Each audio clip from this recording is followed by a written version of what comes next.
Hey guys, welcome back to my channel study point. तो आज के इस वीडियो में हम करेंगे एक्सरसाइज 13.1 के क्वेश्चंस। तो क्वेश्चन नंबर 1 है, given that E and F R events. आपको गिवन दे रखा है ई एंड एफ क्या है, इवेंट्स है, such that probability of E 0.6, probability of F 0.3 and probability of E intersection F 0.2। ठीक है, आपको ये सब गिवन है। अब आपको फाइंड क्या करना है, probability of A divide by F and probability of F divide by E. अब देखो, सबसे पहले तुम गिवन लिख लेते हैं। क्वेश्चन में हमें क्या क्या दे रखा है, प्रोबेबिलिटी ऑफ ए आपको गिवन है 0.6, probability of F 0.3 and probability of E intersection F आपको गिवन है 0.2। ठीक है, यही सब गिवन है आपको। अब मेरी बात ध्यान से सुनो, probability of A divide by F, इसे निकालने का फॉर्मूला क्या होता है, probability of A intersection F divided by probability of F. देखो, ई इंटरसेक्शन एफ तो आपका आएगा ही, ठीक है। अब प्रोबेबिलिटी ऑफ एफ ही क्यों है, क्योंकि इसके डिवाइड में एफ है। अगर यहाँ पे इसके डिवाइड में ई होता तो यहाँ पे ई आता, ठीक है। तो ये सब ऐसे। अब देखो, probability of A intersection F क्या दे रखा है 0.2 और प्रोबेबिलिटी ऑफ एफ क्या गिवन है 0.3। अब देखो, पॉइंट से पॉइंट कैंसिल, क्या रह जाएगा 2 डिवाइडेड बाय 3। फर्स्ट तो हमने निकाल दिया probability of E divide by F. अब हमें सेकेंड गिवन है probability of F divided by E. तो इसका फॉर्मूला क्या बनेगा, probability of E intersection F probability of E. मैंने आपको बताया था ना, जो डिवाइड में होता है वही आता है। जैसे यहाँ पे डिवाइड में क्या आता है एफ, तो डिवाइड में क्या है प्रोबेबिलिटी ऑफ एफ। यहाँ पर डिवाइड में प्रोबेबिलिटी ऑफ ई, तो यहाँ पे आएगा प्रोबेबिलिटी ऑफ ई। अब probability of E intersection F आपको गिवन है 0.2, प्रोबेबिलिटी ऑफ ई गिवन है 0.6। पॉइंट से पॉइंट कैंसिल, क्या रह जाएगा 2 डिवाइडेड बाई 6, 2 1 से 2, 2 3 से 6, तो ये आ जाएगा 1/3। ये आ गया आपके क्वेश्चन नंबर फर्स्ट का आंसर। अब हम करेंगे क्वेश्चन नंबर सेकंड। कंप्यूट करना है probability of A divided by B if probability of B आपको गिवन है 0.5 and probability of A intersection B आपको गिवन है 0.32। ठीक है, तो देखो, probability of A divided by B निकालने का फॉर्मूला क्या होगा, probability of A intersection B divided by, इसके डिवाइड में क्या है बी, तो यहाँ पे क्या आएगा प्रोबेबिलिटी ऑफ बी। अब देखो, probability of A intersection B आपको गिवन है 0.32, प्रोबेबिलिटी ऑफ बी आपको गिवन है 0.5। अब देखो, ये 0.32 है, इसका मतलब 32 के डिवाइडेड में क्या होगा 100। ऐसे ही यहाँ पे देखा 0.5, 5 यहाँ पे आएगा, ऊपर क्या आ जाएगा 10। ठीक है, अब देखो 0 से 0 कैंसिल, ये 2 के टेबल पे कैंसिल होगा 16 पे और ये 5 पे, तो ये क्या आ जाएगा 16 डिवाइडेड पे 5 5 से 25। तो ये आ गया आपके क्वेश्चन नंबर सेकंड का आंसर। अब हम करेंगे question number third. If probability of A equal है 0.8 के, प्रोबेबिलिटी ऑफ बी आपको गिवन है 0.5 and probability of B divided by A equal है 0.4। ठीक है, आपको ये 3 चीज़ें गिवन है। आपको फाइंड क्या करना है, पहले आपको फाइंड करना है probability of A intersection B. तो देखो, हम इसका यूज़ करेंगे, probability of B divided by A का फॉर्मूला क्या होता है, probability of A intersection B divided by probability of, इसके डिवाइड में क्या है ए, तो यहाँ पे प्रोबेबिलिटी ऑफ ए आएगा। ठीक है, अब देखो, probability of B divided by A आपको गिवन है 0.4, तो यहाँ पे आ जाएगा 0.4। Probability of A intersection B find करना है हमें, और प्रोबेबिलिटी ऑफ ए आपको गिवन है 0.8। अब देखो 0.4, ये 0.8 राइट हैंड साइड पे डिवाइड में, अगर ये लेफ्ट हैंड साइड में जाएगा तो मल्टीप्लाई में, इक्वल में क्या आ जाएगा probability of A intersection B. 0.4 की मल्टीप्लाई 0.8 से करोगे क्या आएगा 0.32 equal probability of A intersection B. इसे पहले लिख देंगे, probability of A intersection B equal है 0.32। ये आ गया आपके क्वेश्चन नंबर 3 के फर्स्ट पार्ट का आंसर। अब हम करेंगे क्वेश्चन नंबर 3 का second part, probability of A divided by B. आपको ये निकालना है।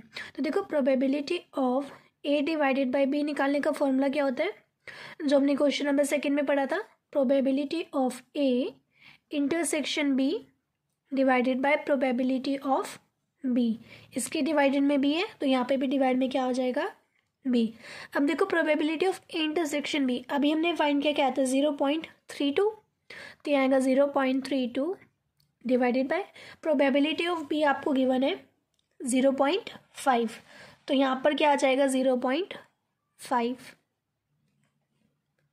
अब देखो 0.32 है मतलब 32 के डिवाइड में क्या है 100, और 0.5 है, ये 0.5 है मतलब 5 और इसके ऊपर आ जाएगा 10।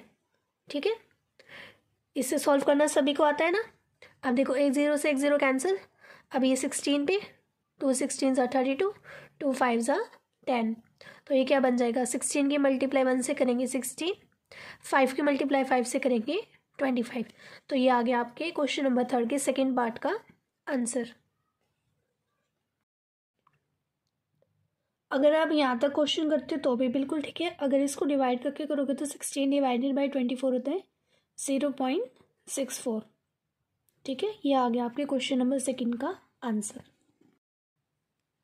अब हम करेंगे क्वेश्चन नंबर 3 का third part, probability of A union B आपको फाइंड करना है। ठीक है, तो probability of A union B find करने का फॉर्मूला क्या होता है, probability of A plus probability of B minus probability of A intersection B. ठीक है, प्रोबेबिलिटी ऑफ ए क्या है 0.8, probability of B 0.5, probability of A intersection B 0.32। 0.8 plus 0.5 1.3 minus 0.32। अब देखो 1.3 में से माइनस करोगे 0.32 तो क्या आएगा 0.98। तो ये आ गया आपके probability of A union B.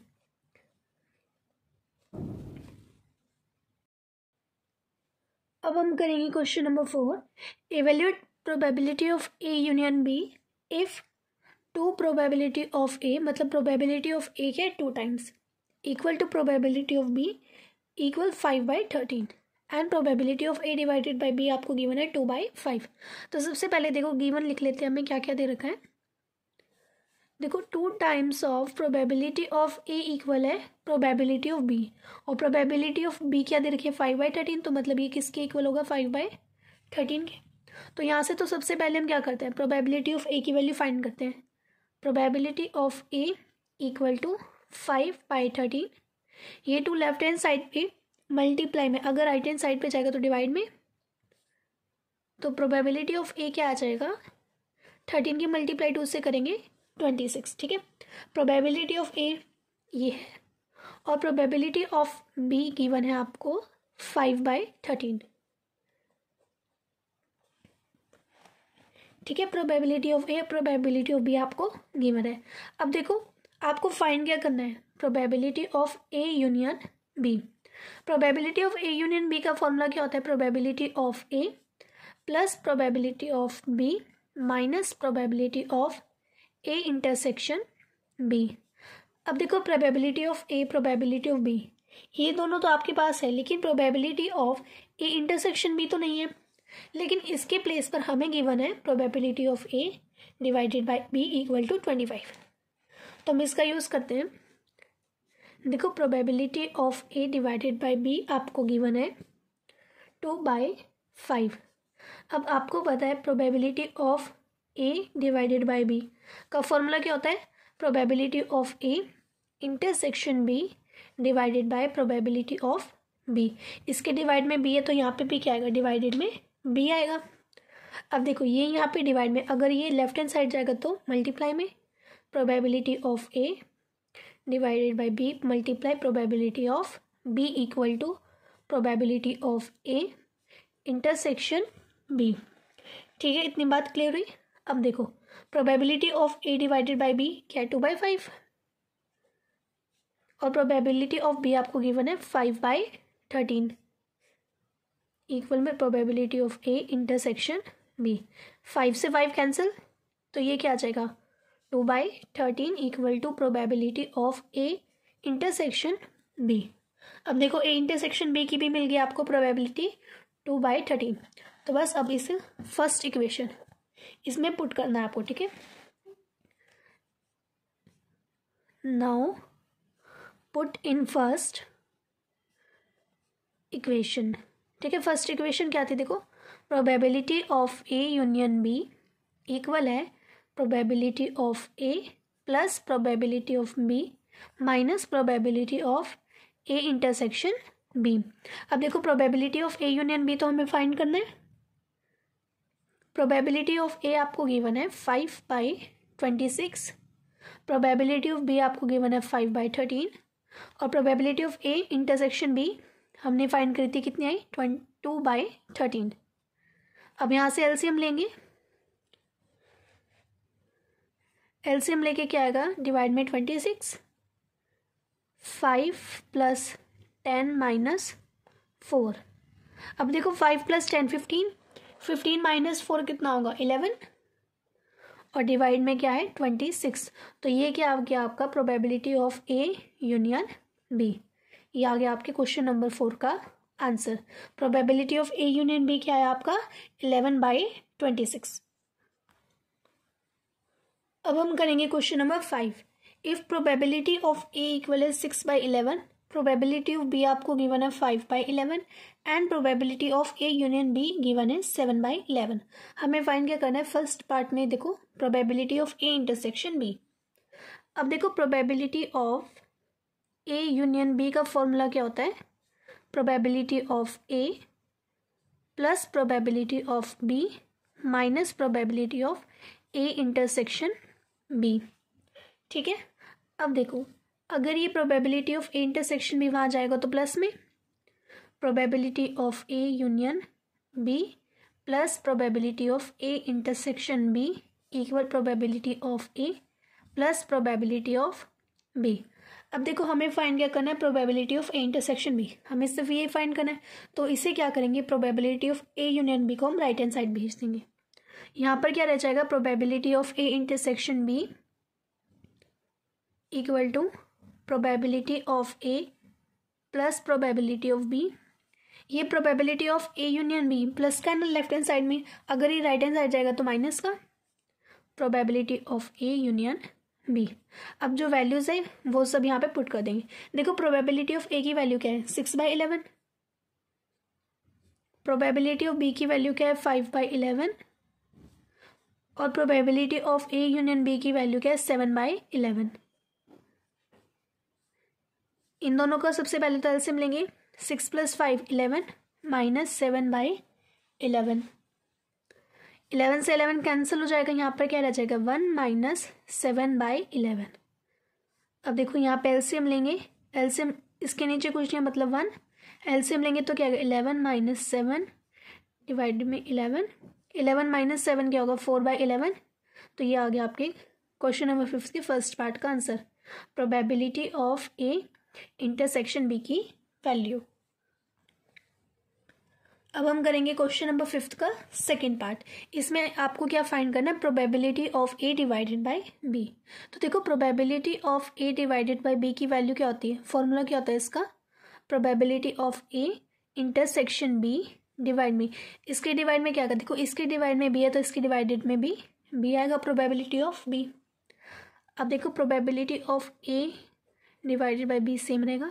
देखो probability of A intersection B, अभी हमने क्वेश्चन फर्स्ट पार्ट में 5th क्वेश्चन के फर्स्ट पार्ट में हमने फाइंड किया है probability of A intersection B, क्या आया था 4/11, तो यहाँ आ जाएगा 4/11 divided by probability of B. Probability of B आपको गिवन है क्वेश्चन में 5/11। ठीक है, 4/11 यहाँ रहेगा। अगर ये ऊपर जाएगा मल्टीप्लाई में जाएगा तो रेसिप्रोकल इसका, तो ये क्या बन जाएगा 11/5। 11 से 11 कैंसिल, 4 की मल्टीप्लाई 1 से करेंगे 4, 1 की मल्टीप्लाई 5 से करेंगे 5।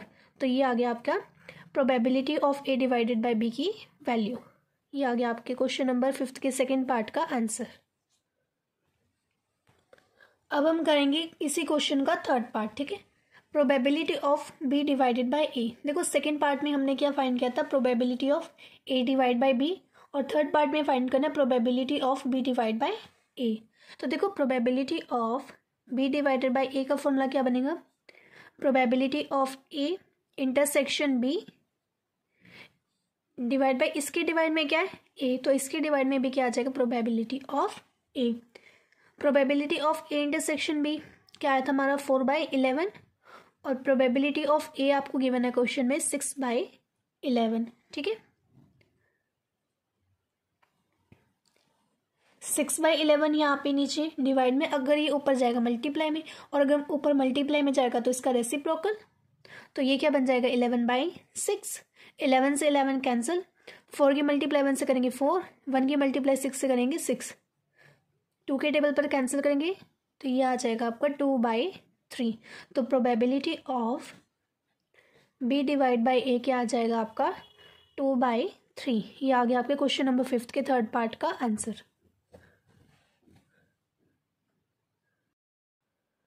अब हम करेंगे question number 6। A coin is tossed 3 time. एक कॉइन है उसको टॉस किया 3 टाइम, ठीक है। तो फर्स्ट पार्ट में आपको बताना है ई, जो प्रोबेबिलिटी ऑफ ई आएगी वो स्पेस पे आएगी हेड ऑन थर्ड टॉस। ए में क्या है, जो थर्ड टॉस है उसमें हेड आना चाहिए, और एफ में क्या है हेड ऑन फर्स्ट 2 टॉस। जो पहले 2 टॉस होंगे ना उसमें क्या आना चाहिए आपका हेड आना चाहिए। तो सबसे पहले तो हम इसका सैंपल स्पेस बना लेते हैं। तो देखो इसका सैंपल स्पेस क्या बनेगा, a coin is toss 3 time, तो 3 टाइम कॉइन में क्या क्या आएगा हमें वो बताना है। पहले तो तीनों बार हेड आएगा, ठीक है। एक बार head tail, then again head, head head tail, head tail tail. ये तो होगी हेड की प्रोबेबिलिटी। अब होती है टेल की, tail head head, tail tail head, tail head tail, और तीनों में टेल, ठीक है। तो ये आ गया आपका sample space. Probability of sample space क्या होगा, देखो ये कितने हैं 1 2 3 4 5 6 7 8 8, तो प्रोबेबिलिटी ऑफ सैंपल कितनी आ जाएगी आपकी 8, ठीक है। इतनी बात क्लियर हुई। अब देखो आपको ई में क्या बताना है, head on third toss. Third toss में हेड, देखो थर्ड टॉस में यहाँ पे किसके पास हेड है, किसके पास है H H H, H T H, T H H, T T H. तो इन चारों के पास थर्ड टॉस में क्या है हेड है। अब एफ में आपको क्या बताना है, हेड ऑन फर्स्ट 2 टॉस। पहले 2 टॉस में क्या आना चाहिए हेड आना चाहिए। तो देखो इसमें एक तो एच एच एच और एच एच टी, बस इन दोनों में ही क्या है आपकी 2 टाइम्स हेड है फर्स्ट 2 टॉस में, ठीक है। तो देखो प्रोबेबिलिटी ऑफ ई क्या बनेगी, प्रोबेबिलिटी ऑफ ई क्या बनेगी आपकी 1 2 3 4 divided by A. Probability of E यही बनेगी ना फॉर ये, और टोटल सैंपल स्पेस कितने थे 8, ठीक है। ई में कितने थे आपके नंबर 1 2 3 4 4, और टोटल कितने हैं 8, तो 4/8, ठीक है। इतने बात क्लियर हुई। अब देखो इसको कैंसिल कर दो, 4 1 ज़ा 4, 4 2 ज़ा 8, तो प्रोबेबिलिटी ऑफ ई क्या आ जाएगा 1/2, ठीक है। अब देखो प्रोबेबिलिटी ऑफ एफ, एफ में कितने 1 2 2, और टोटल कितने हैं 8, तो 2/8 कैंसिल होगा क्या आ जाएगा 1/4, ठीक है। अब देखो हमने ई और एफ तो हमने फाइंड कर लिया, अब हमें क्या चाहिए ई इंटरसेक्शन एफ। तो यहाँ पे देखो ई इंटरसेक्शन एफ फाइंड करते हैं, सिर्फ ई इंटरसेक्शन एफ फाइंड कर रहे हैं, प्रोबेबिलिटी नहीं कर रहे हैं हम, सिर्फ ई इंटरसेक्शन एफ फाइंड कर रहे हैं। अब देखो ई इंटरसेक्शन एफ में क्या होगा, इन दोनों इंटरसेक्शन का मतलब क्या होता है पहले ये बताओ। इंटरसेक्शन का मतलब होता है जो कॉमन हो, जैसे हमें ई और एफ में बताना है ई और एफ में कॉमन क्या है। अब देखो इन दोनों में कॉमन क्या मिला एच एच एच दोनों में, इसके अलावा तो नहीं है, इसमें एच एच टी नहीं है, तो मतलब कॉमन क्या है 3 बार एच, ठीक है।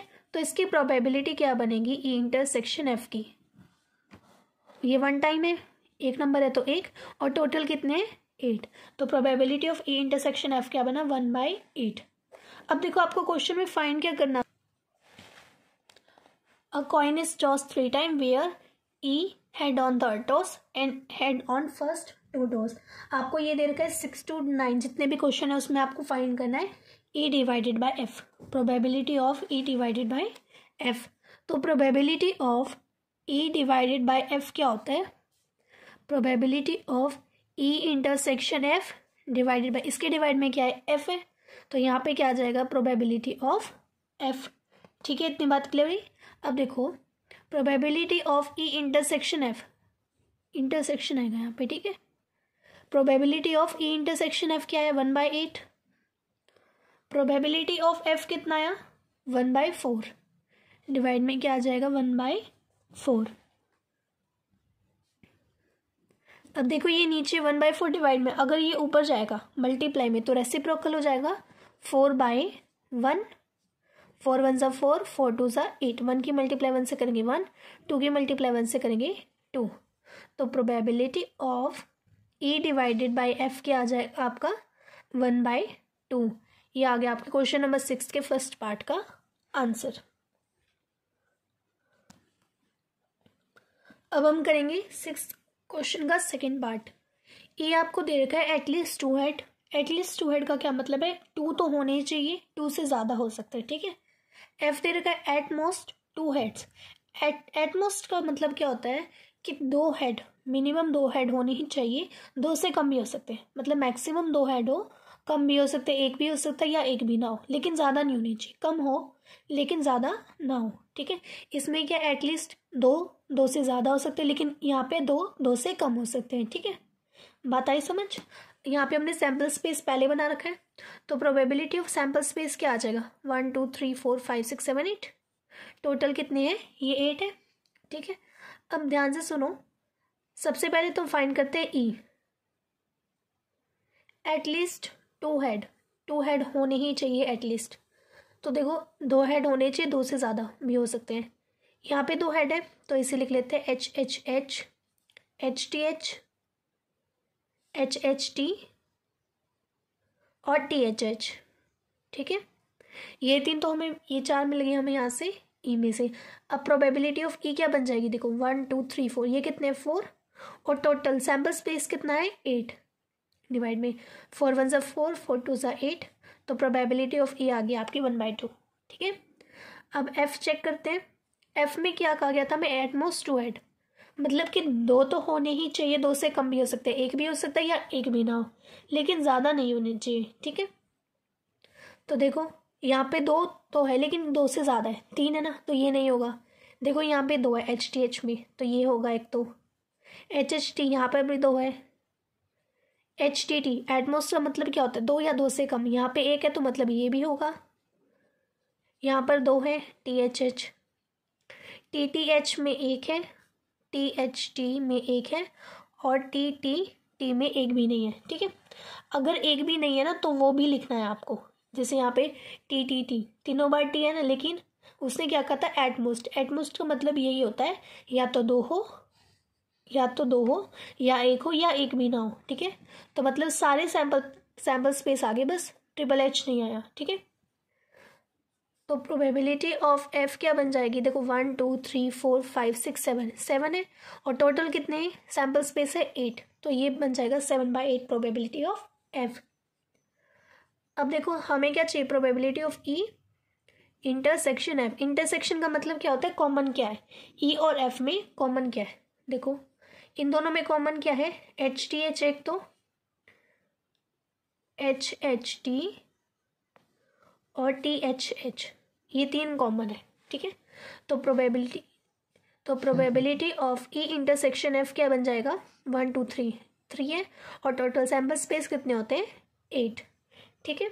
अब देखो क्वेश्चन में आपको लिखा गया था डिटरमाइन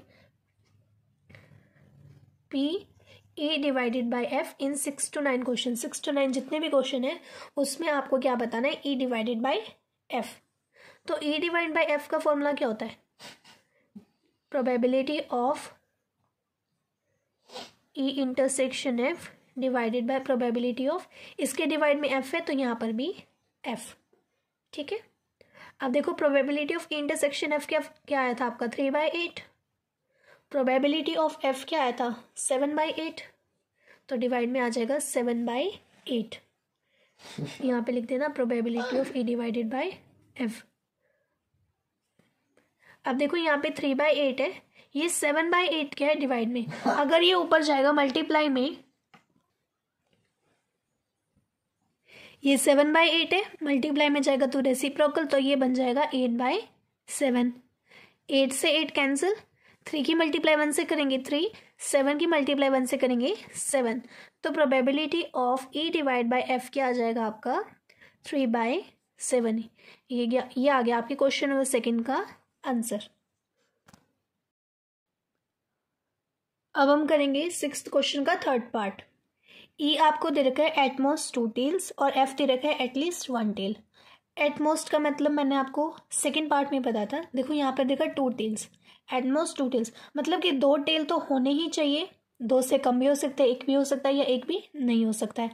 और एफ में आपको कहा है एटलीस्ट 1 टेल, मतलब 1 टेल होनी ही चाहिए, 1 से ज़्यादा भी हो सकते हैं। ठीक है, सैम्पल स्पेस मैंने यहाँ पे पहले लिख लिया है, तो प्रोबेबिलिटी ऑफ सैम्पल स्पेस क्या बन जाएगा 8, टोटल ये 8 है ना।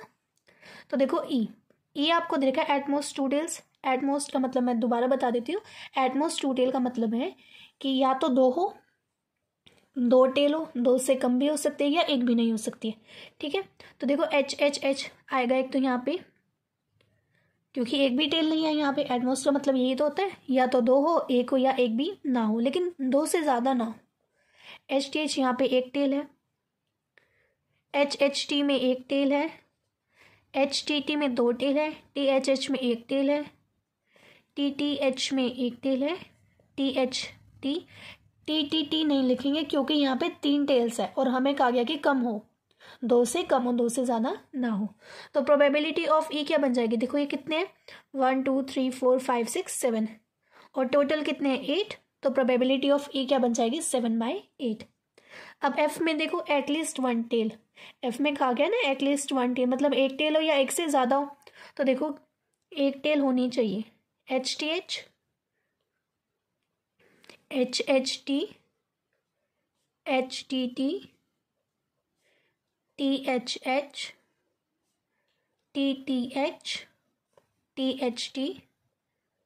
और टी। ठीक है, तो प्रोबेबिलिटी ऑफ एफ क्या बन जाएगा, देखो प्रोबेबिलिटी ऑफ एफ क्या बन जाएगा 1 2 3 4 5 6 7, ये भी 7 है, टोटल कितने हैं 8, तो प्रोबेबिलिटी ऑफ एफ क्या आ जाएगा 7/8। अब हमें फाइंड क्या करना है ई intersection F. E intersection F का मतलब क्या है, ई और एफ में जो कॉमन है। अब देखो इनमें कॉमन क्या है, एच है, एच टी टी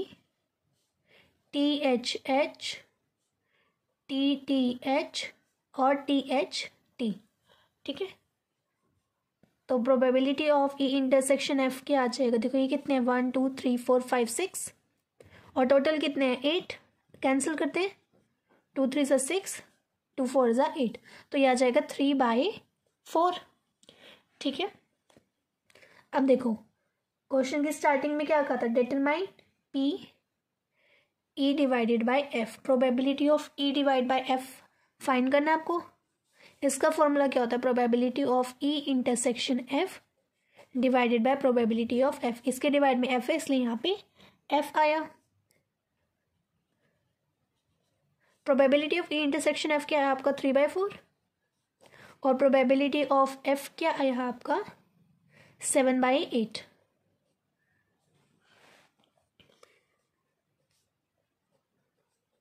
अब देखो ये 7/8 नीचे डिवाइड में, अगर ये ऊपर जाएगा मल्टीप्लाई में तो रेसिप्रोकल, तो क्या बन जाएगा 8/7, 4 1 ज़ा 4 4 2 ज़ा 8। अब कुछ कैंसिल तो हो नहीं रहा तो मल्टीप्लाई कर दे, 3 2 ज़ा 6, 1 की मल्टीप्लाई 7 से करेंगे 7, तो ये क्या आ जाएगा 6/7।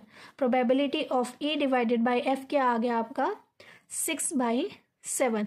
ये आ गया आपके क्वेश्चन नंबर 6 के 3rd पार्ट का answer.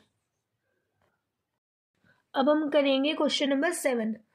2 coins are tossed once. 2 coin एक साथ टॉस किए वेयर ई दे रखा है आपको, tail appears on 1 coin. Tail जो है वो एक कॉइन पे आना चाहिए और एफ दे रखा है 1 कॉइन शोज हेड, और एक कॉइन हेड शो करेगा। ठीक है, तो सबसे पहले इसका हम सैम्पल स्पेस बना लेते हैं। 2 कॉइन्स आर टॉस्ड वंस, दो कॉइन्स एक साथ टॉस किए गए, तो उसका सैम्पल स्पेस क्या बनेगा, या तो 2 बार हेड आएगा, एक बार हेड तो दूसरी बार tail, first time tail second time head, या फिर दोनों बार टेल, तो ये बनेगा। तो प्रोबेबिलिटी ऑफ सैम्पल स्पेस क्या बन जाएगा 4 1 2 3 4 है ना, ये तो 4 बन जाएगा। अब देखो ई आपको क्या दे रखा है, टेल अपीयर ऑन 1 कॉइन। एक कॉइन पे क्या आना चाहिए, टेल आना चाहिए, तो देखो एक कॉइन पे टेल एच टी पे और टी एच पे, तो ये बन जाएगा एच टी टी एच। तो प्रोबेबिलिटी ऑफ ई क्या बन जाएगी 1 2, ई कितनी बार है 2 बार, 1 2, और टोटल सैम्पल स्पेस कितना है 4, कैंसिल करेंगे तो क्या आ जाएगा 1/2। अब यहाँ पे एफ देखते हैं, एफ में क्या कहा गया 1 कॉइन शोज हेड, एक कॉइन है ना जो वो हेड शो करना चाहिए, तो एच टी है और टी एच है, इसमें भी सेम वही बनेगा एच टी टी एच। तो प्रोबेबिलिटी ऑफ एफ क्या बन जाएगा 1 2, ये कितने नंबर इसमें 1 2, और टोटल कितने 4, कैंसिल करेंगे तो क्या आएगा 1/2। अब देखो ई intersection F, E intersection F चाहिए ना हमको, तो ई इंटरसेक्शन एफ में देखो क्या बनेगा, इंटरसेक्शन का मतलब क्या होता है जो कॉमन हो, ई और एफ में कॉमन क्या है एच टी टी एच। तो probability of E intersection F क्या आ जाएगा, ये कितने 1 2 और टोटल 4, 2 1 ज़ा 2 2 2 ज़ा 4, तो ये आ जाएगा 1/2। ठीक है, अब देखो हमें क्या कहा गया था, हमें डिटरमाइन क्या करना है P of E divided by F. 6 to 9 question में हमें यही सब बताना है, P E divided by F. तो ई डिवाइडेड बाय एफ की प्रोबेबिलिटी का फॉर्मूला क्या होता है, probability of E intersection F divided by probability of F. E intersection F की probability 1/2, P of probability of F की कितनी आई है आपकी 1/2, तो डिवाइडेड में क्या आ जाएगा 1/2। अब देखो ये 1/2 यहाँ पे डिवाइड में, अगर ये ऊपर जाएगा मल्टीप्लाई में तो रेसिप्रोकल 2/1, 2 से 2 कैंसिल, 1 से 1 कैंसिल ही हो जाएगा, तो ये क्या आ जाएगा 1। तो probability of E divide by F क्या आ जाएगा आपका 1। तो ये आ गया आपके क्वेश्चन नंबर 7 का फर्स्ट पार्ट का आंसर। अब हम करेंगे 7th क्वेश्चन का सेकेंड पार्ट। ई आपको दे रखा है नो टेल अपीयर और एफ दे रखा है नो हेड अपीयर। ई में क्या कहा गया कि एक भी टेल नहीं आना चाहिए और एफ में कहा गया एक भी हेड नहीं आना चाहिए। सैम्पल स्पेस हमने पहले से लिख लिया। तो देखो ई में आपको कहा है नो टेल अपीयर, तो देखो किस में टेल नहीं है एक भी बार, एच में, और तो कुछ है नहीं यहाँ पे, तो प्रोबेबिलिटी ऑफ ई क्या आ जाएगी आपकी 1, एक ही है इसमें तो 1, और टोटल कितने 1 2 3 4 4, तो 1/4। अब सेम ऐसे एफ की देखते हैं, नो हेड अपीयर। अब इसमें कहा गया है कि एक भी बार हेड नहीं आना चाहिए, इसमें भी हेड है, इसमें भी है, इसमें भी है, इसमें नहीं है टेल में, तो प्रोबेबिलिटी ऑफ एफ क्या बन जाएगा 1/4। टोटल कितने 4 है ना, तो 1/4। अब देखो ई intersection F, E intersection F में इंटरसेक्शन का मतलब क्या होता है कॉमन, और यहाँ पे देखो यहाँ पे ई में क्या है एच है और एफ में क्या है टी है, एक भी चीज़ कॉमन है नहीं, तो मतलब 0। ई इंटरसेक्शन एफ क्या आ जाएगा आपका 0। अब देखो आपको फाइंड क्या करना था, probability of E divided by F. इसका फॉर्मूला क्या होता है, probability of E intersection F divided by probability of F. अब देखो आपका ई इंटरसेक्शन एफ तो 0 है, तो probability of E intersection F क्या हो जाएगा 0 टोटल कितने थे 4, 0/4 कितना होता है 0 ही, मतलब probability of E intersection F भी क्या आ गया आपका 0।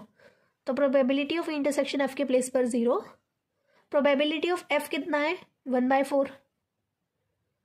ठीक है, अब देखो 0 के डिवाइड में कुछ भी हो तो क्या आता है 0, तो ये आ गया आपके probability of E divided by F क्या आ जाएगा 0।